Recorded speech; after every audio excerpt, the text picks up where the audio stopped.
I'm not going to cover of course, the entire history of carolling. I'm just going to talk about four, particularly what I think are important carols.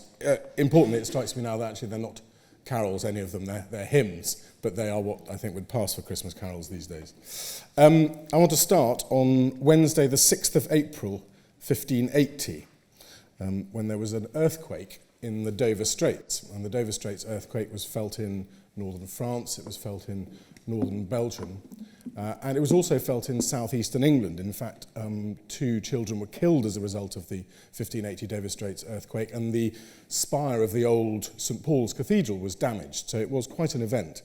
And it was interpreted as a portent of death, most particularly because it actually happened in Easter week as well. I mean, don't forget, this is the late 16th century. Things like that are going to be interpreted in those ways.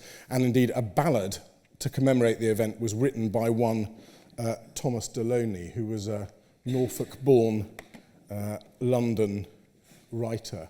And here's are the words that he wrote as a result of the earthquake. Awake, awake, O England, sweet England, now awake, and to thy prayers speedily do thou thyself betake. The Lord thy God is coming within the skies so clear.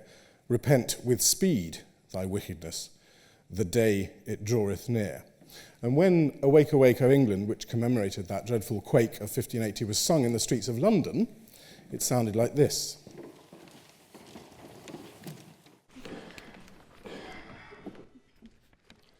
Awake, awake, O England, sweet England, now awake, and to thy prayers speedily do thou thyself betake.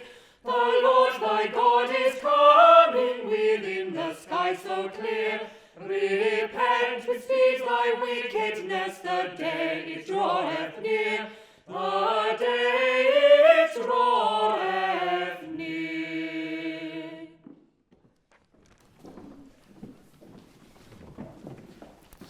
The tune to which it was sung was called the London Tune. It became known as the London Tune, which is odd because actually its genesis lies nowhere near London at all. It seems as if it's actually a Mediterranean tune that made its way to England via France sometime in the Renaissance. And actually that same originally Mediterranean tune is actually used to accompany a lot of so-called carols or hymns. Most famous, you might know it if you know the wassail song. Here we come a-wassailing along among the leaves so green. You might know that. Or the Yorkshire wassailing song, which is a similar one. We've been a while a-wandering amongst the leaves so green. All a Mediterranean tune which came through France to England and ended up in London.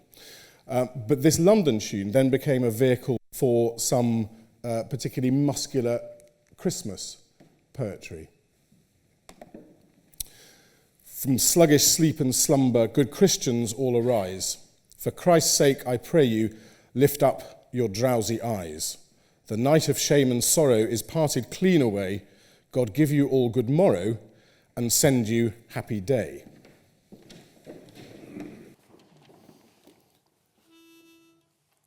From sluggish sleep and slumber, good Christians all arise. For Christ's sake, I pray you, lift up your drowsy eyes. The night of shame and sorrow is parted clean away.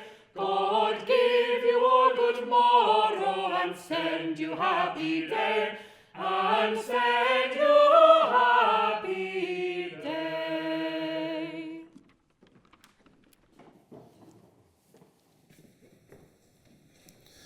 And the final verse of this song cites Queen Elizabeth I, as you can see.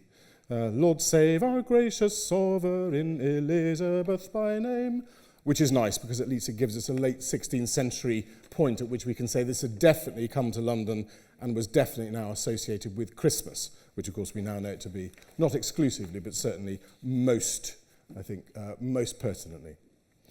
So the London tune is by now associated with Christmas. We don't really know where the tune originated. I say we suspect it's a Mediterranean tune that came via France, but we don't know. And similarly, we don't know where the words of God Rest You Merry came from either. But certainly by the time you get to the early 19th century, the words of God Rest You appeared in print in so-called chapbooks. And these chapbooks were the things that were sold by chapmen, who were the peddlers of popular literature. Pocket-sized pamphlets of just a few pages each. They were a common format for nursery rhymes, for folk tales, for children's stories, and they became the popular format for Christmas carols as well. And these chapbooks were essentially designed to be bought by those who didn't have libraries in their own home. Actually, they were really quite expensive, so there's something that doesn't quite add up there.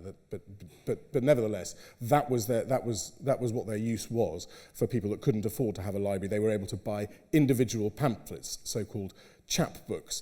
And the production of chapbooks gradually fell into disuse as newspapers started to flood the market in the mid-19th century.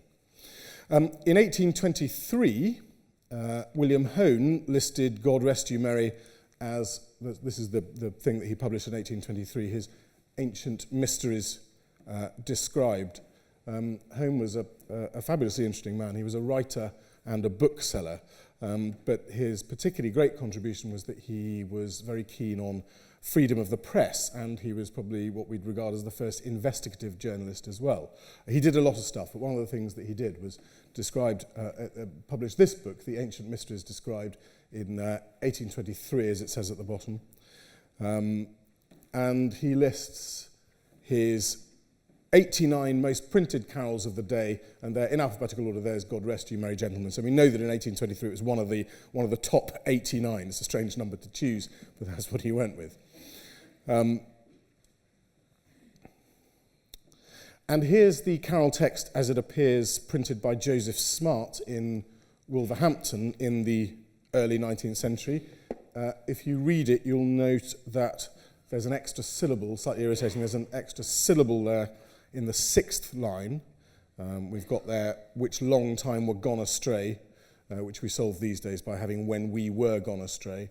But interesting, it's better, I think the refrain is better at this point because it's got the right amount of syllables there, because you have this brings tidings of comfort and joy rather than tidings, which I think the modern one is a bit of a cop-out there. But anyway, here's how it would have sounded in the early 19th century.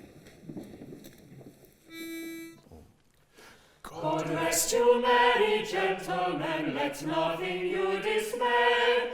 Remember Christ our Saviour was born on Christmas Day, to save us all from Satan's power, which long time had gone astray.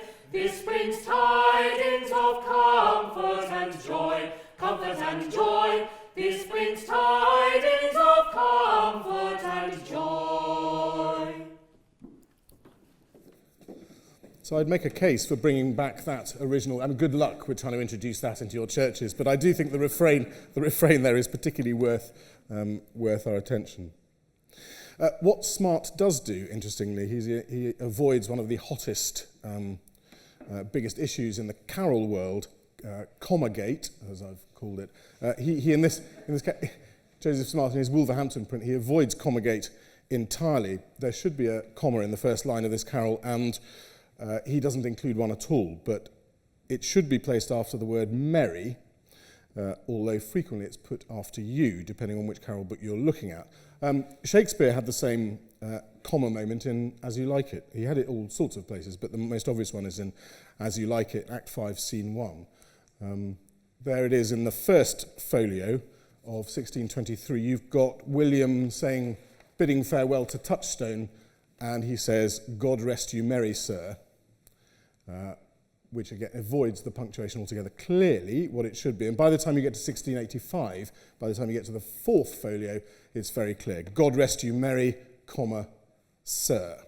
And that's what we're dealing with here. And when you put the comma in the right place in the carol, it should become obvious that your carol isn't addressing merry gentlemen, but it's addressing gentlemen. And these gentlemen are, of course, the Palestinian shepherds, to whom the angels are announcing the birth of Christ.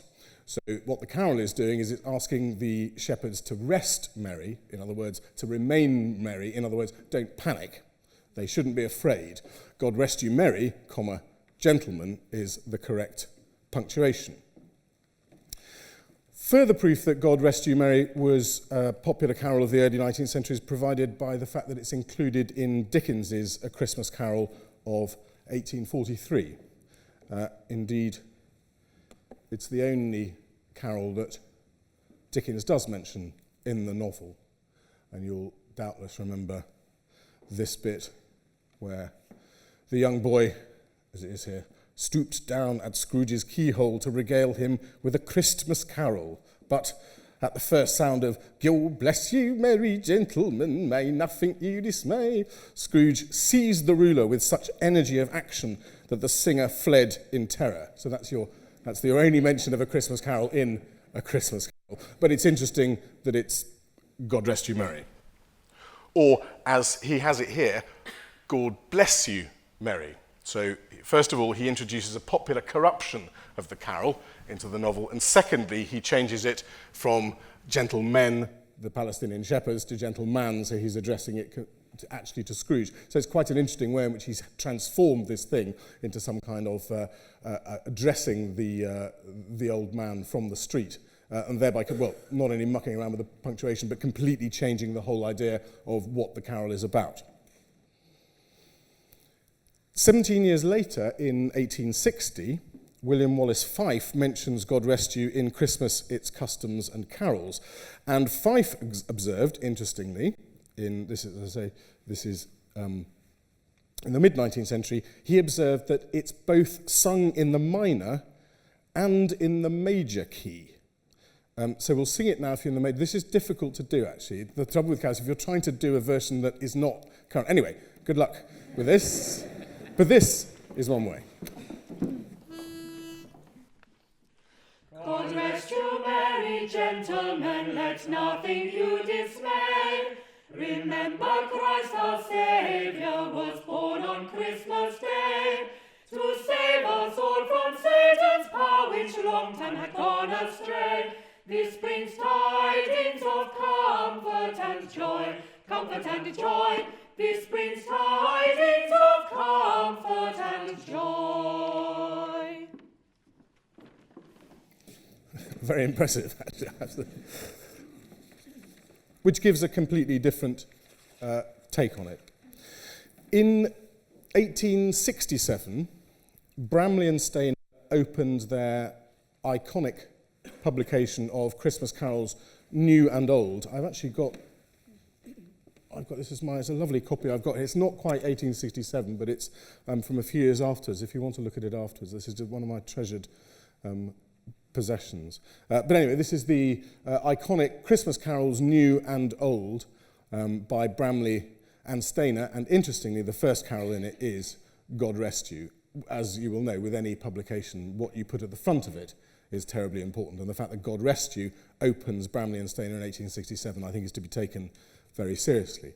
Of course, this is an interesting publication because it's designed not as the chapbooks were, or many of the publications at that point, for popular use, but this is very definitely for very specific church-robed choir kind of use, and specifically that which you might have found at Magdalen College, Oxford at the time. Bramley was a theology fellow.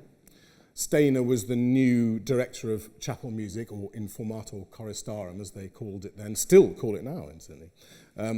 But this, God Rest You, opens this fabulous Bramley and Stainer 1867 collection. And incidentally, you'll see the date 1870 everywhere. It's not, it's 1867 as it happens. The first and second series came out together as this one did in 1870, but actually the first series came out in 1867, so wrongly quoted date, regularly wrongly quoted date. But in 1867, it opened that collection, and it looks, this is much more like you'll recognise. So this is how Bramley and Stainer opens.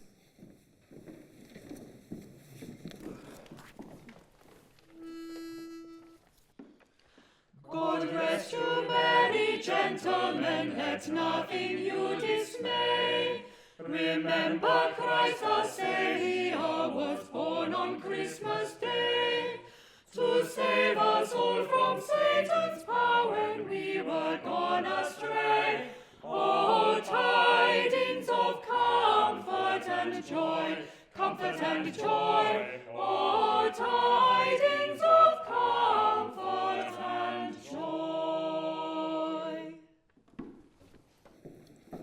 whose delicate churchy harmonies put it right there with the robed choir in the Oxford College, and they've taken it about as far from the Mediterranean folk tune as you could possibly get. But this is what happens with carols and with Christmas hymns. That's the beautiful thing about them, and it's the most resilient of them that make the best. I think if you've travelled all that time over hundreds of years and you end up in Magdalen College in 1867, you know that there is a reason that the carols that we know and love are still resilient now. They've gone through, before they've even become carols, they've gone through an awful lot.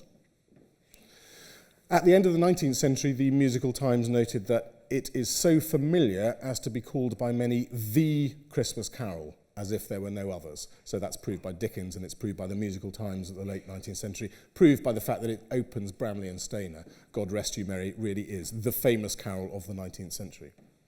And indeed, in 1926, the celebrated Reverend Percy Dearmer, who was by then the Professor of Ecclesiastical Art at King's College. You'll doubtless have heard of Percy Dearmer, wrote the Parson's Handbook at the end of the 19th century, was the person who got the English hymnal together and booked Ralph Vaughan Williams to be his musical sidekick on that. I mean, that's an interesting thing in itself, because Dearmer went round to Vaughan Williams and said, I'd like you to do this. And Vaughan Williams said, well, I don't do hymns. And he said, oh, well, in that case, I'll go and ask Walford Davis. And Vaughan said, hang on.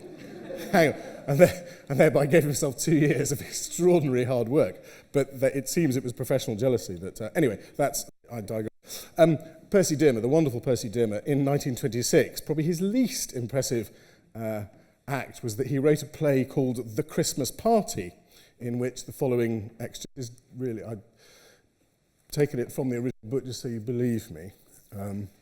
Aunt Josephine, you ought to have said, God rest you merry, gentlemen, not God rest you merry, gentlemen. It means, may God keep you merry, ladies and gentlemen. Uncle Jim, it doesn't say anything about ladies. Aunt Josephine, that's because they always are merry. It's only men who get cross and depressed. Uncle Jim, oh. Granny, So it ought to be called just simply, God rest you merry. Aunt Josephine, yes. It's a mystery to me why the Christmas party isn't performed anymore. Maybe next year, eh? The Christmas hymn with the largest number of tunes, so I think the 19th century can fairly claim God Rest You as its toppest Christmas hymn. But the Christmas hymn with the largest number of tunes is without doubt While Shepherds Watched. Now, the words to While Shepherds Watched were published for the first time in 1700, and it's always assumed that the poet laureate of the time, Nahum Tate, wrote the words. Or it may have been his words, it may have been someone else's, but we like to think that it is. He was poet laureate and he put the collection together, therefore he wrote it. It's that kind of loose thinking that goes through all the history of carol literature. Even dipped into a bit of it, you'll know that's the case. In 1696, Tate and his fellow Irishman, the Reverend Nicholas Brady, compiled the new version of the Psalms of David. Now, these are metrical psalms, the 150 psalms of the Old Testament, freely translated in memorable verse. Now, Tate was the poet laureate, Brady was the chaplain to King William III and Queen Mary, and this new version of the psalms was designed to replace the old version of Sternhold and Hopkins, which was by now 150 years old, so it was ripe for redesign, as it were. So it's published in 1696, and in 1700, a supplement to this new version was published, and it contained 16 hymns. And one of these hymns was headed Songs of the Angels at the Nativity of Our Blessed Saviour. And what this was a paraphrase of verses 8 to 15 of the second chapter of St. Luke's Gospel, which you will know as, and there was in the same country shepherds abiding in the fields. So that's the text that is taken, and that's the text that's turned into While Shepherds Watched. Interestingly, when I was trying to uncover more history of this, I was in Bethlehem recently, and I looked north-east to where the shepherds' fields were. And as you can see, it's an Israeli settlement now, the Israeli settlement of Har Hom. It's always a bit inflammatory when you're in that area, trying to dig around a bit of history, and you're presented with that. That is, as I say, what used to be Bethlehem Fields. Anyway, what Tate and Brady published in their supplement, as you can see, additional hymns which may be sung, blah, blah, songs of the angels at the nativity of our blessed Saviour. While shepherds watch their flocks by night, here's a slightly more legible version of it from a little bit later. Exactly as, more or less as we'd expect to see it now. It's easy to mock the work of a poet laureate of a long time ago. I mean, I suppose we've just got so used to it now. It is part of Christmas, but maybe not. I don't know. It's I suppose we've always got a problem with Nahum Tate because famously he gave King Lear the happy ending. So it's always difficult to trust somebody who did that. But it has at least survived. And I mean, survival in the carol world, I think, is really everything. As I say, the words may not even be by Nahum Tate at all. But what's interesting is that for the whole first 80 years of the 18th century, this was the only authorised Christmas hymn for use in the Church of England. 8 decades, this is the only hymn you've got. So it's really not very surprising that you've got lots of tunes that, I mean, if you've got just one set of words, at least one thing you can do to keep things moving is to write your own tune to it. So when this was published in 1700, this supplement to the new version of Tate and Brady, their psalms, their metrical psalms, this appears in 1700 in the supplement. As you can see, the syllable structure is 8-6-8-6, so it's common metre. So all sorts of tunes will fit. I mean, that's why it's called common metre, because it's the one that most hymn tunes fit to. So any common metre tune will fit to that. And the famous Winchester, so-called, what we now call Winchester Old tune, was fully formed, widely disseminated. It was ready to go. So the interesting thing is where Winchester Old, the tune that we now know to While Shepherds Watch, where that came from. And this goes back to the 16th century and a man called Christopher Tye. Christopher Tye was organist and master of the choristers at Ely Cathedral and a gentleman of the Chapel Royal. And in 1553, again, extraordinary, we sang some beautiful music by Christopher Tye last Sunday, his fabulous Missa Euge Bonnet, which is absolutely up there with all the great 16th century English polyphonic works. But interestingly, in 1553, he published his Acts of the Apostles, which was dedicated to Edward VI. It seems that Tye was Edward VI's music teacher, hence the dedication. And Tye set all of the Acts of the Apostles to music. And he did so in metrical version, which sadly, I think, he wrote himself. So what he's trying to... This is Coverdale for the time, so this is the translation of the Bible he would have known. This is the bit at the beginning of the 8th chapter of the Acts of the Apostles. Saul had pleasure in Stephen's death.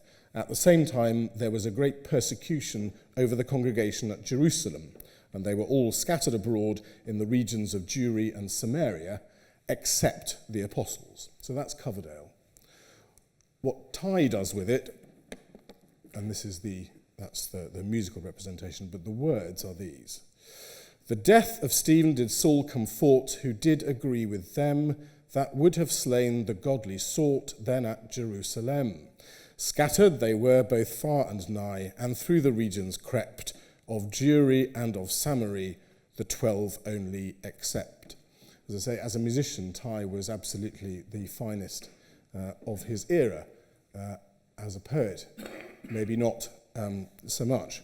But anyway, we'll forget the poetry in a moment. That's not really what's interesting to While Shepherds Watched. It's the tune that we're trying to, or at least that's what we're trying to uncover at the moment. This is the top part. You will hear, I don't know what you're used to looking at in terms of music, but if you are interested in any of these things, that's your clef. It's a C clef for those that care, with a B flat above it. Basically, it's pretty much the same as the notation we have now, except that they're diamonds rather than round ones. I've slightly simplified it, but that would be round now and be a semi-brief. For those of you who know, that rest there is a whole bar rest. That minim that's a minim, and that's a crotchet, and it's not so very different. And you've even got bar numbers bar lines from time to time, which is extraordinary for the period. So here are your words beneath it. But the point is that you should hear the tunes. So we're in chapter 8 of the Acts of the Apostles in Tye's setting, which is relentlessly for 4 voices over and over and over. But brilliantly, at one point, this happens.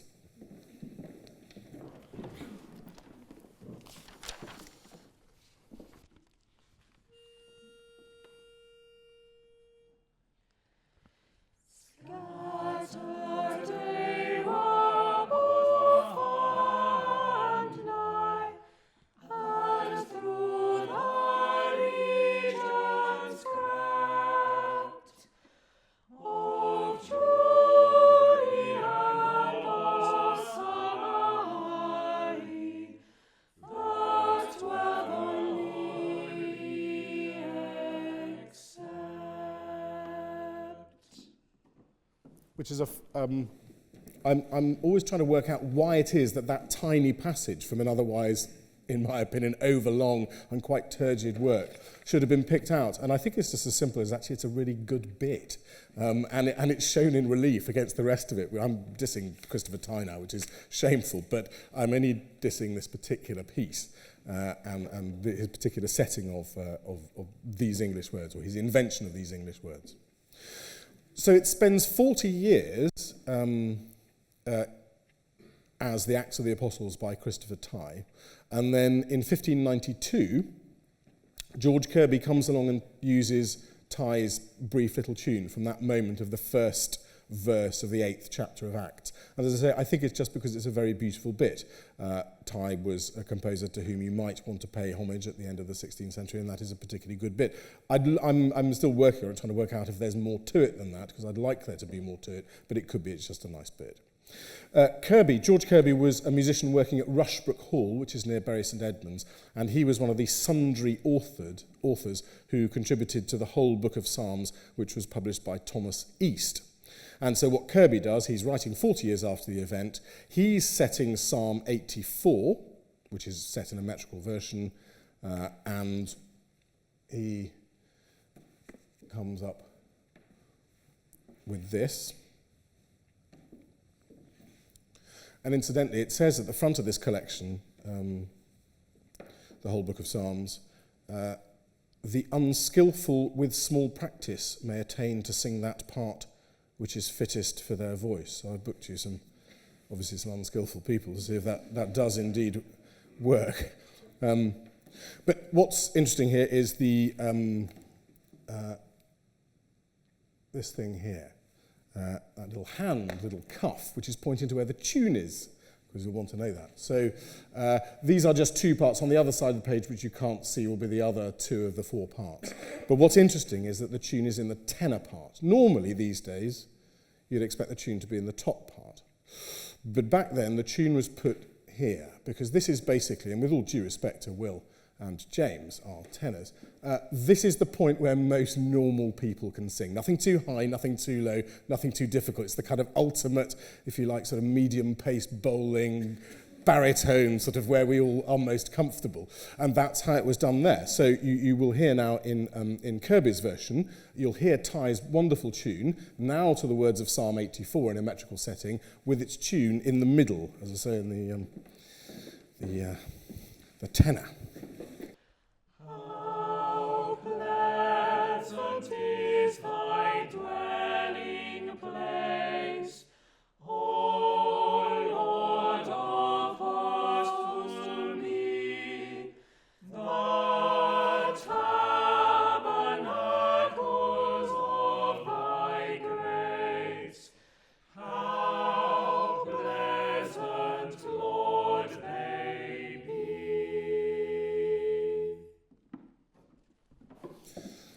Which is in a very similar style to Christopher Tye's earlier style, but it's interesting that the tune has now gone into that tenor part. This was also music for the domestic market. So in 1599, Psalm 84 was set to music by Richard Allison, and this is interesting because what you see there, if you're not acquainted with this, that's some kind of plucked instrument tablature. And that, to me, represents a very different kind of use, where maybe if you're listening to these things, thinking of them as Psalm 84, well, of course, that's going to be used in church. That's the kind of Bramley and Stainer model. But before then, it's not like that. And actually, this gives a clue to how this music was used, and this music is clearly domestic music. So you could, if you had enough voices at your disposal, you could sing it with voices, but you could, after dinner, get out the music and sing it with voice and what would have been cittern or lute, let's call it guitar for sort of modern purposes. But you get the guitar out and you start singing. And the material you sing is not, interestingly, the secular music of the day, although you might have done, but it's perfectly legitimate that you might sit after dinner and with a guitar accompaniment sing some psalms, some metrical psalms, and that I think is interesting because it's a change of emphasis, and we treat this music in a very respectful, churchy manner, and I don't think a lot of the time that's what it's for at all. It's for domestic entertainment. There's no reason you shouldn't sing yourself to sleep, as it were, with words of the psalms, as well as any kind of hunting tune or whatever. In fact, it's extremely appropriate to sing yourself to sleep with this kind of text, I would suggest. Anyway, so when Alison gets his hands on it, the tune has gone back into the top line, and you're to imagine here, as it could be done with voices, if you had enough friends that could read music, it's more likely that you'll actually probably just accompany yourself, I would say. Anyway, so the tune has gone back up to the top.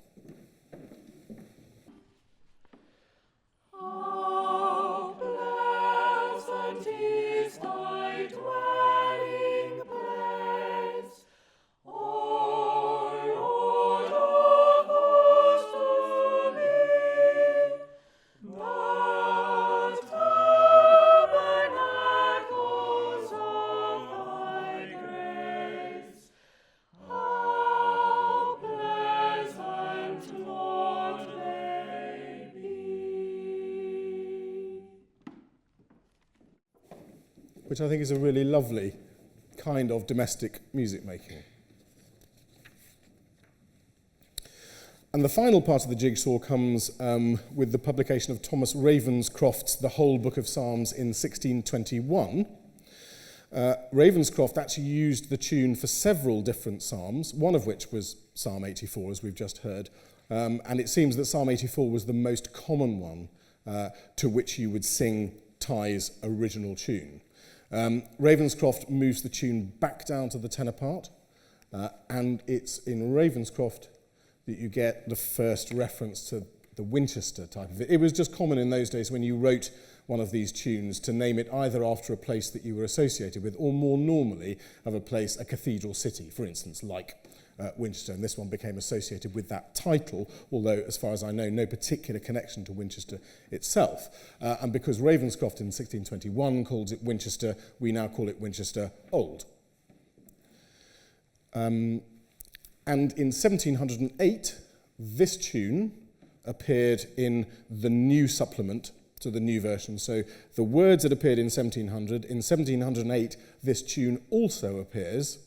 So you've now got, in 1708, you've actually got the music and the words in the same book. Not next to each other, but at least by 1708, you've got them in the same book, and it's just a matter of time before they become linked, I would suggest. But you've also got, for instance, hovering in the background, you've also got the London tune, which was also fully formed, and the London tune certainly initially gave Ty's tune, gave Winchester Old a good run for its money. You were just as likely to have heard, while shepherds watched, to the London tune, and this is how it works. While shepherds watched their flocks by night, all seated on the ground, the angel of the Lord came down, and glory shone around. Fear not, said he, for mighty dread hath seized the troubled mind. Glad tidings of great joy I bring to you and all mankind. To you and all mankind. And that does, I think, work extremely well, but it gives you a different feel for the use of the hymn when you do it to that tune and sing it like that, as opposed to the more sort of, which I think is more domestic sort of scene that you might find in, for instance, Ravenscroft. It's said that there are hundreds of While Shepherds Watched tunes, and there may well be. I've only come across a few dozen. But the ones that have most attracted my attention recently are the ones at the Dorset County Museum in Dorchester, which is a rich vein of While Shepherds Watched tunes. And it seems, and it's not too surprising, but it seems if that's your only Christmas hymn, if that's your only validated Christmas hymn, it's pretty understandable that you'll get lots and lots of different types of setting from it. In fact, it looks to me as if every village basically has its own While Shepherds Watched, and there's a lot of competition between places for what for which particular tune you'll use to accompany the famous words. And there's a particular book in the Dorset County Library which is beautiful for many reasons. First of all, it's signed Thomas Hardy his book 1799. So this is Thomas Hardy, the novelist's grandfather. It's also a beautiful book because you open it one way and you get your churchy tunes in it, and you open it the other way and you get your secular tunes in it. So it's got two different uses. But this is, if you've read Under the Greenwood Tree, you'll know about all this caroling. This was it, and this is a genuine carol book used by Thomas Hardy's grandfather and then Thomas Hardy's father. This is what Hardy is writing about, this lost tradition of on Christmas Eve these people go out and sing these things. And one of them in Thomas Hardy's Senior's book is this. The shepherds watch their flocks by night, all seated on the ground. The angel of the Lord came down, and glory shone around, and glory shone around, and glory shone around. Again, you get a very different feeling. This is clearly outdoor music written with some muscularity.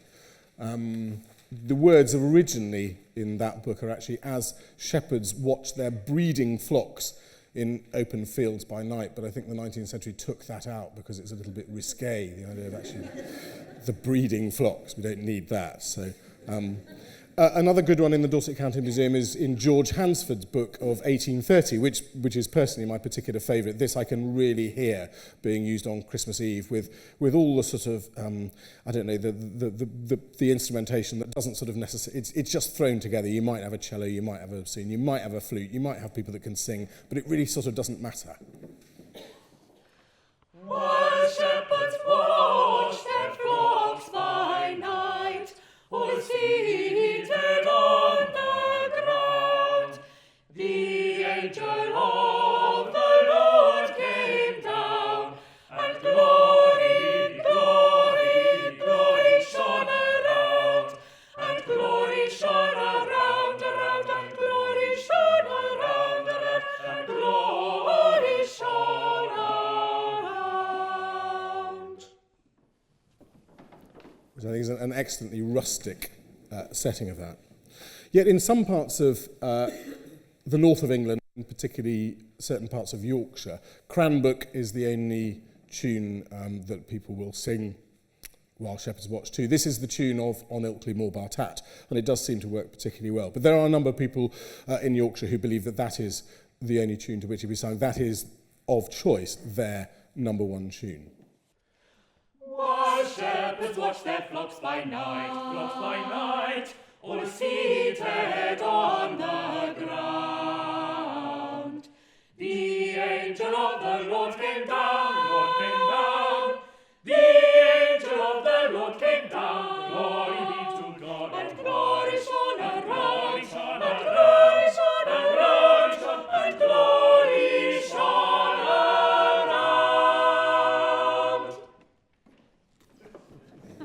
It makes a good case, doesn't it? It really does. And until 1782, from 1700 until 1782, While Shepherds Watched has its monopoly over the authorised Christmas hymn. And then in 1782, Cambridge University Press published a new edition of Tate and Brady's new version of the Psalms, and it included the words, "Hark the herald angels sing." This becomes our second ratified Christmas hymn. This had been originally published by John and Charles Wesley in 1739 as Hymn for Christmas Day. And it's ever so slightly different to the version that we know now. And in particular, the opening. Hark, how all the welkin rings, glory to the King of Kings. Welkin is is an old word for sky or heaven. Hark how all the welkin rings, glory to the King of Kings. Peace on earth and mercy mild, God and sinners reconciled. Joyful all ye nations rise, join the triumph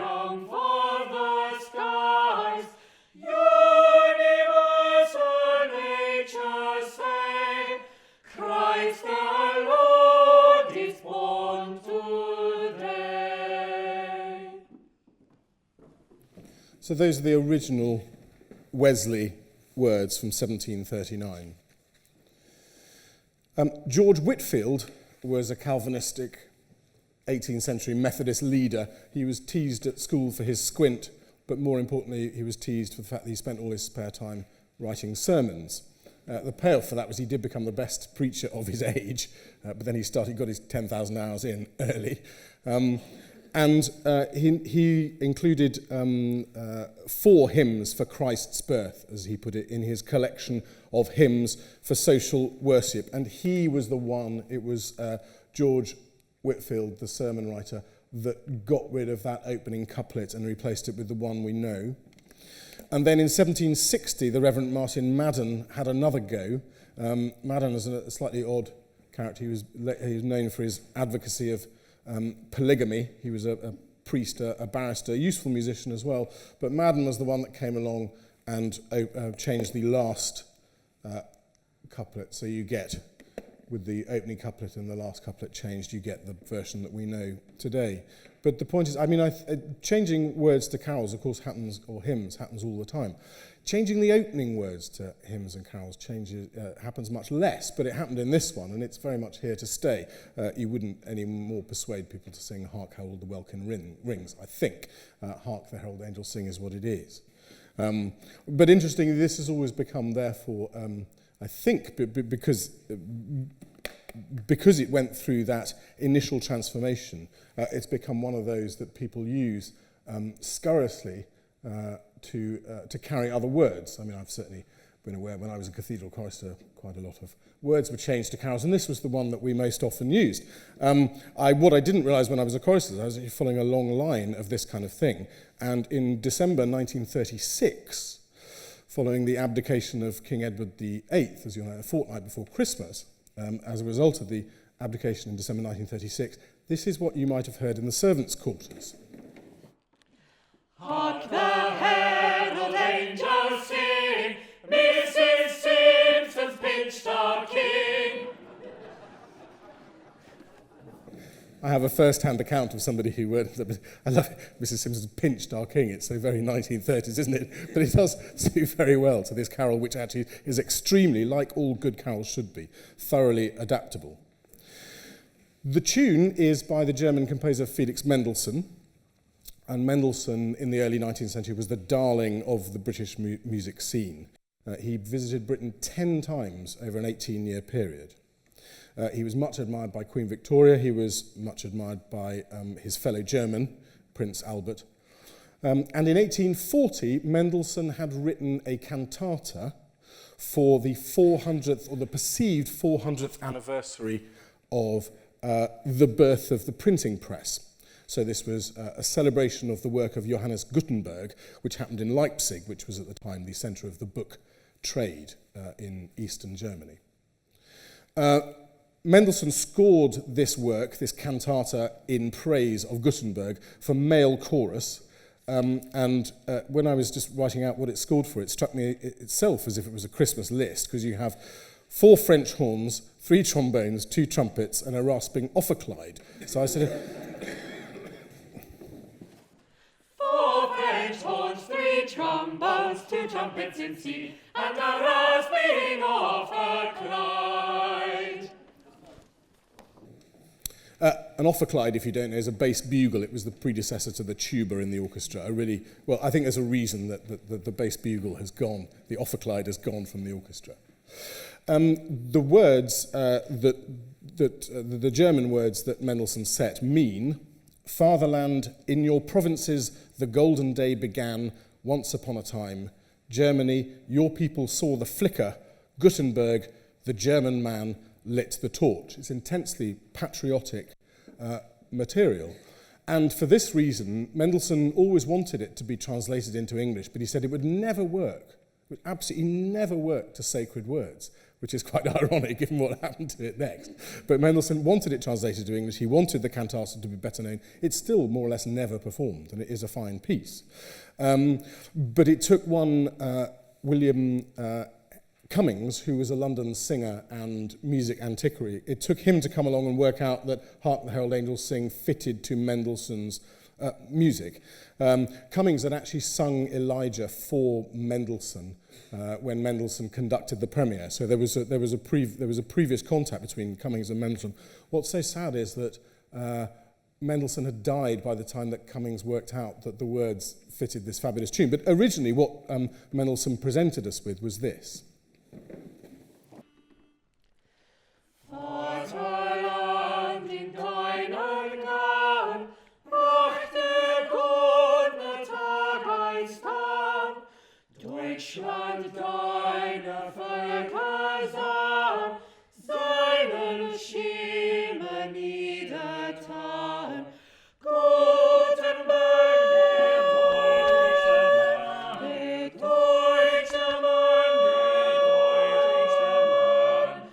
Gutenberg, der deutsche Mann, sündete die Vaterland. Gutenberg, der deutsche Mann, sündete die Vaterland. And it strikes us so odd, first of all, I think now, to learn what a patriotic and nationalistic song it was, a really rollicking German song, because we can't separate it, I think, from the carol that we now know and love. If a carol service doesn't end with Hark the Herald these days, then it will end with O Come All Ye Faithful.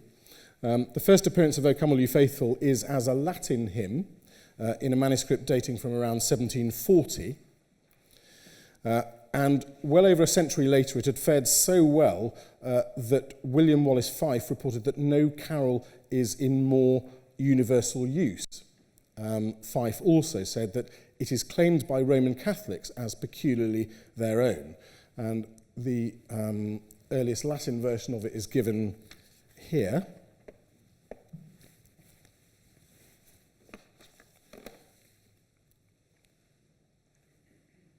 Come near, faithful ones, joyful, triumphant, come, come to Bethlehem.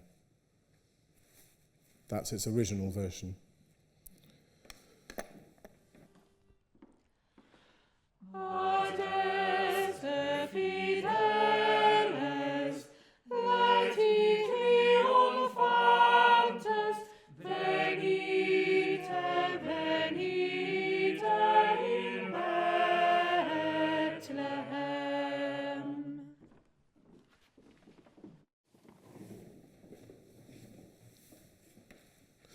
And this early source, the earliest source of it in 1740, survives in John Francis Wade's hand. Again, this is another problem. It appears in John Francis Wade's hand, so therefore it must have been written by him. I mean, you can all see how ridiculous that is, but we cling on to every bit of information we can possibly get.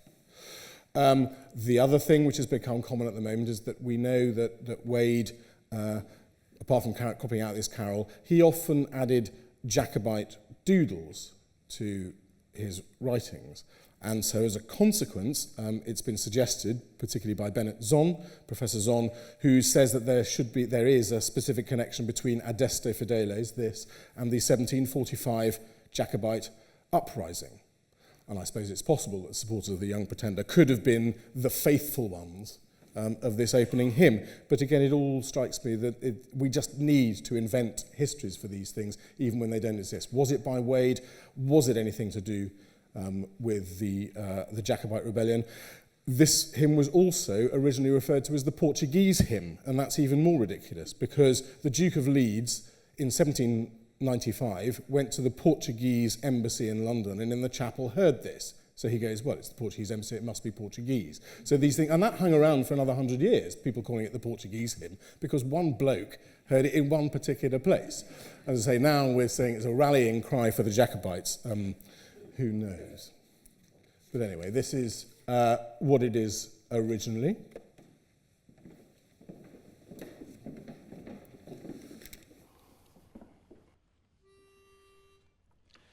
Ye faithful, approach ye, joyfully triumphing. O come ye to Bethlehem.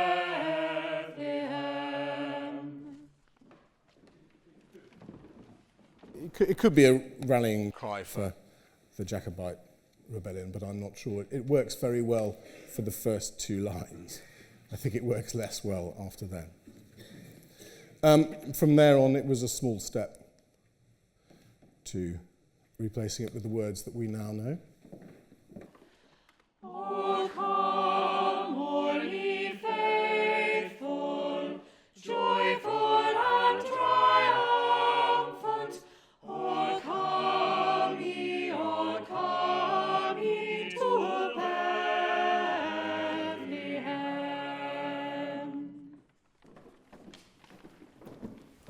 Which is about as far from a Jacobite rallying cry as you could get. So, just to finish off, we need to invent these kind of histories for carols, so we need to get excited about the fact this might be a rallying cry for Jacobites. It strikes me that it's much more likely that it's just a more general Roman Catholic affirmation of faith. But for whatever reason, this 18th century masterpiece has now become an indispensable sound of Christmas. I think it's more to do with the fact that the tune brilliantly fits the words, and I think the other thing that it's that repetition of "Oh come let us adore, oh come let us adore him, oh come let us adore him," and it leads you, and every verse it takes you there. And the other thing, which I would make a case for, which we'll hear now as we finish, is that because it's a hymn, it should of course finish with Amen. To me, I can't hear this without the Amen, so as it appeared in all the early hymn books, so we'll put it on for you as we finish. Glory